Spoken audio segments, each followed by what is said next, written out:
Bismillahirrahmanirrahim. Semangat pagi anak-anakku.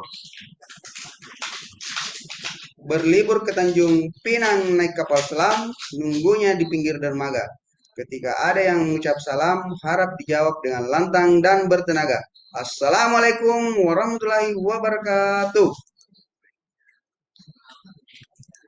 Baik, anak-anakku, seperti biasa pada kesempatan kali ini kita akan belajar tentang mata pelajaran ilmu pengetahuan alam, di mana materi pada kesempatan ini masih erat kaitannya dengan materi yang telah kita pelajari pada pertemuan sebelumnya, yaitu tentang perpindahan panas atau perpindahan kalor.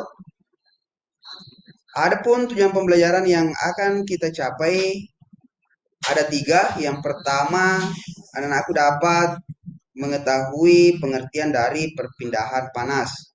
Yang kedua, anak-anakku dapat mengetahui jenis-jenis perpindahan panas. Dan yang ketiga, anak-anakku dapat memberikan contoh peristiwa perpindahan panas yang terjadi dalam kehidupan sehari-hari. Baik, langsung saja kita saksikan.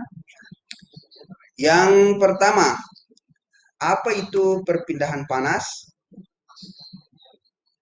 Tentu anak-anakku semua pernah menyaksikan atau mengetahui perpindahan panas dalam kehidupan anak-anakku sehari-hari. Perpindahan panas adalah berpindahnya panas dari benda dengan suhu tinggi ke benda yang suhu lebih rendah yang terjadi secara alami.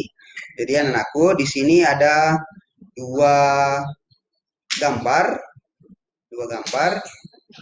Gambar yang pertama ini ada gambar api, kemudian ada tangan yang sedang memegang besi, kemudian ujung dari besi itu dipanaskan. Apakah tangan yang memegang besi ini juga akan ikut panas? Nanti kita lihat pada penjelasannya. Kemudian gambar yang kedua, ada gambar tangan yang seolah-olah sedang menghangatkan tangannya, mungkin saja karena sedang kedinginan. Jadi perpindahan panas itu adalah perpindahan atau berpindahnya panas dari benda dengan suhu yang tinggi, ini suhu tinggi sumber panas api, ke benda yang suhunya lebih rendah. Jadi ini gambar tangan suhunya lebih rendah. Selanjutnya, apa itu atau bagaimana macam-macam perpindahan panas? Jadi macam-macam perpindahan panas itu ada tiga. Yang pertama secara konduksi, yang kedua secara konveksi, dan yang ketiga secara radiasi. Apa itu konduksi, apa itu konveksi, dan apa itu radiasi? Sekarang anak-anakku perhatikan. Akan ada penjelasan tentang konduksi, konveksi, dan radiasi. Jangan sampai terlewatkan ya.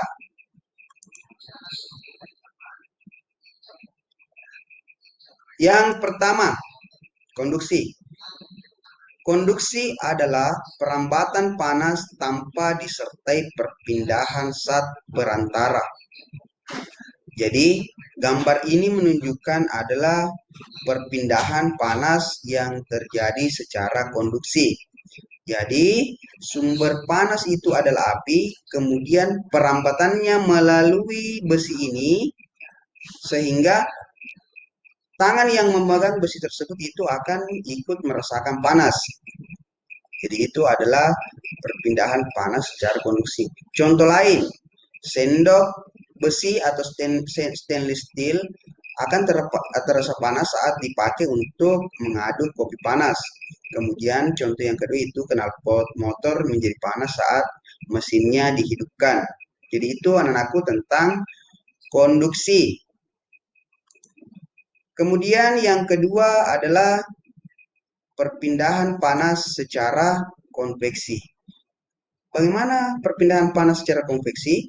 Perpindahan panas secara konveksi terjadi antara permukaan padat dengan benda cair yang mengalir di sekitarnya melalui media penghantar cairan atau gas. Jadi di sini diilustrasikan ada air yang sedang dimasak menggunakan panci di atas kompor yang menyala. Perpindahan panas secara konveksi itu terjadi pada gambar ini. Jadi ada besi atau panci yang dipanaskan sehingga air yang ada dalam panci tersebut juga ikut menjadi panas. Ya, itu contoh perpindahan panas secara konveksi. Contoh lain, asap cerobong pabrik yang membumbung tinggi. Contoh lain lagi, terjadinya angin darat dan angin laut. Oke, untuk konveksi sekira sudah. Yang ketiga, perpindahan panas secara radiasi. Bagaimana perpindahan secara panas secara radiasi dan apa perbedaannya dengan konduksi dan konveksi? Radiasi adalah perpindahan panas yang terjadi tanpa medium perantara.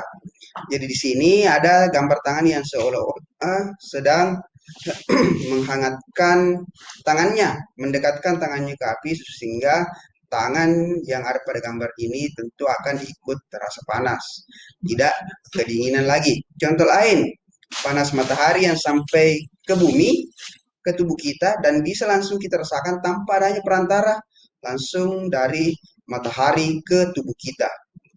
Kemudian yang kedua, tubuh terasa hangat ketika berada dekat sumber api atau lampu dengan daya yang besar. Tidak beda jauh dengan contoh yang atau gambar yang ada pada slide ini. Kemudian, apa lagi? Setelah mempelajari pengertian dan macam-macam perpindahan panas, sekarang kita latihan. Ayo lakukan. Apa yang akan kita lakukan? Yang akan kita lakukan adalah yang pertama, tuliskan jenis-jenis perpindahan panas. Dan yang kedua, tuliskan contoh peristiwa perpindahan panas secara konduksi dalam kehidupan sehari-hari. Yang ketiga, tuliskan contoh peristiwa perpindahan panas secara konveksi dalam kehidupan sehari-hari. Dan yang keempat adalah tuliskan contoh peristiwa perpindahan panas secara radiasi dalam kehidupan sehari-hari. Saya kira ini tidak ada masalah untuk anak-anak karena ketika memperhatikan eh, video sebelumnya maka tentu akan mengerti terkait latihan ini. Oke, silakan dilakukan latihannya. Bapak kasih waktu 30 menit. Silakan.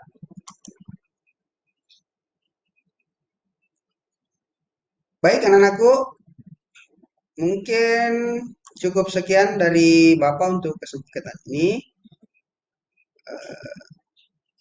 Kesepian tanpa kekasih, cukup sekian dan terima kasih. Wassalamualaikum warahmatullahi wabarakatuh.